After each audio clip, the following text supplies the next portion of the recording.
El día de hoy me gustaría hablar sobre un tema de especial relevancia en lo que es nuestro país, Honduras, que como parte de, como consecuencia de este evento que ocurrió, celebramos el 1 de mayo de cada año. Y este es la huelga bananera del año de 1954. Para comenzar, es importante hacer saber dos palabras que son muy importantes, son dos palabras clave. La primera, que es una concesión, y la segunda, que es un enclave, el enclave bananero en este caso. Una concesión es el otorgamiento de derechos de explotación por un periodo determinado de bienes y servicios por parte de una administración pública o una empresa, generalmente de una empresa a otra que generalmente es privada, es decir, el Estado le daba a esas empresas el terreno o el territorio para que ellos pudieran poner su maquinaria, porque ellos tenían la maquinaria y Honduras como tal tenía el terreno para poder llevar a cabo dichas concesiones. Un enclave es una parte de un territorio, de una jurisdicción territorial que está completamente rodeado por el territorio de otra jurisdicción. Dicho de otro modo, es un estado dentro de otro estado, donde en esa área ellos tienen sus propias leyes y sus propias maneras de regir. Eh, Desde la década de 1860 a 70, algunas de las comunidades de la costa norte comenzaron a cultivar y explotar el banano por medio de los barcos mercantes de los Estados Unidos. Un cambio radical se produjo en el año de 1899 cuando los hermanos Vaccaro, una familia de origen italiano que comercializaba banano en New Orleans, recibió concesiones de tierra en la costa norte. Como dijimos anteriormente, una concesión es que le dieron parte de la tierra para que ellos la pudieran trabajar. A cambio de esto, los concesionarios deberían construir ferrocarriles en un área extensa. Puede decirse que esto iba a beneficiar a las dos partes, tanto como ellos eh, estaban sacando provecho de las tierras, el país se estaba reconstruyendo. O sea, em, ellos daban ferrocarriles, ellos construían a cambio de lo que ellos explotaban. En el estado amplio del régimen de concesiones del año de 1912, las empresas más beneficiadas fueron dos, que fueron las sucursales de la United Fruit Company, que se presentaron como compañías. También Samuel Samurai organizó su propia empresa, la cual es la Cuyamel Fruit Company, que poco después compitió con la United Fruit Company en la producción y exportación de banano desde Honduras. Habían ciertas concesiones para estas empresas, las cuales eran: primero, se les otorgaban hasta 500 hectáreas de tierra por cada kilómetro de ferrocarril construido en los departamentos de Cortés, Lloro y Colón. Segundo, tenían derecho a usar los recursos naturales adyacentes, es decir, todo lo que estuviera alrededor de ellos lo podían usar.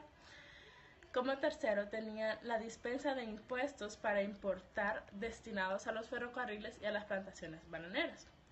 Tenían también tarifas reducidas sobre la exportación del banano. Tenían la autorización para contratar fuerza laboral de otros países, es decir, estas empresas, como anteriormente lo mencioné, eran un estado dentro de otro estado en el cual ellos podían hacer lo que ellos quisieran. En lo que es la República Bananera se creó un abismo entre la economía de la costa norte y la del interior.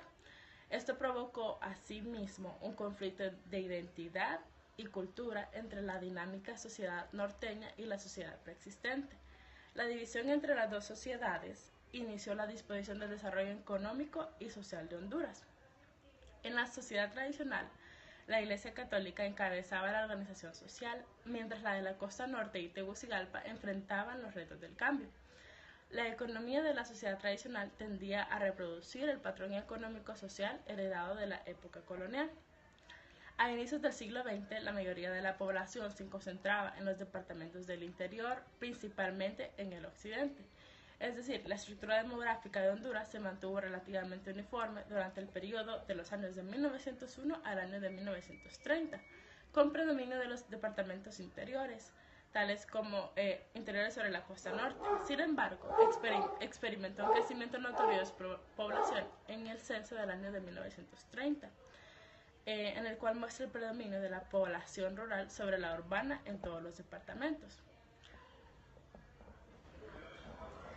Parte de lo relevante de lo que es la huelga bananera es que esas compañías ponían o quitaban al presidente, ellos hacían las leyes, ellos, o sea, movían todas las piezas a su favor, ellos podían, tenían control sobre el Congreso también. La huelga más grande que se ha visto en Honduras obviamente fue la huelga bananera del año de 1954. Esta huelga bananera pues básicamente consta de que todos los empleados de las bananeras dejaron de trabajar como por un consenso, porque simplemente estaban viendo que estaban siendo explotados. Entonces había que hacer algo para que el programa cambiara simplemente. Hubieron anteriormente huelgas, pero eran demasiado minoritarias. Entonces simplemente era como que un día había una huelga en una de las bananeras, pero nuevamente volvían a su rutina diaria y no pasaba nada, nunca obtuvieron nada hasta este día, que fue cuando todos se unieron mediante la formación de sindicatos. Y pues llegaron al acuerdo de que iban a dejar de trabajar hasta que no cumplieran las empresas lo que ellos estaban pidiendo. Básicamente lo que es la empresa del banano o el enclave bananero era una de las industrias donde las personas eran más explotadas, y pues en cierto tiempo era la manera de subsistir de muchas personas. Las lecciones de la huelga siguen estando presentes hoy no como un resultado inmediato, sino por lo que se logró demostrar a los trabajadores y a las clases poderosas de Honduras, que realmente ese poder de los trabajadores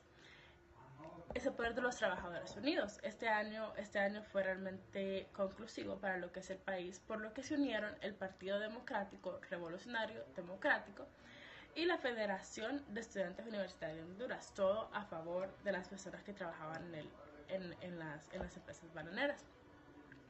¿Qué significa para nosotros los hondureños el 1 de mayo? Pues básicamente representa un gran alzamiento que involucró casi la totalidad de los trabajadores del país debido a la huelga que hubo.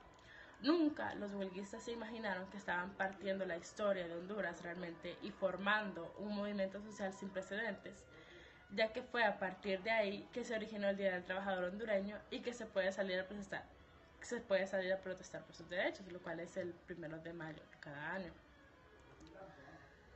¿Por qué luchaban los trabajadores? Como lo mencioné al inicio, pues era porque hasta este momento los trabajadores eran explotados, no tenían derechos, y los derechos que ellos exigían eran derecho a una jornada laboral de 8 horas, ya que trabajaban 16.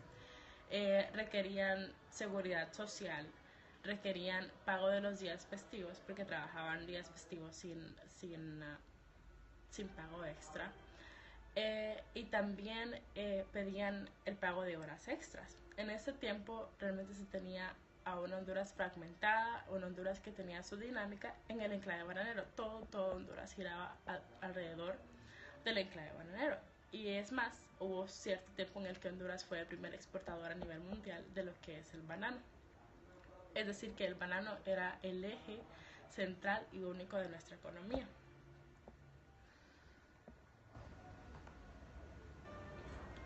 Para concluir, me gustaría hacer mención, pues, que simplemente el día que comenzó la huelga bananera, tal vez ellos no tenían idea de lo que iban a lograr, pero querían lograr algo, porque después de tantos años de explotación, después de simplemente trabajar y que no se les pagara lo justo, simplemente alzaron cabeza y dijeron que era hora de un cambio. Comenzó la huelga el 1 de mayo de 1954.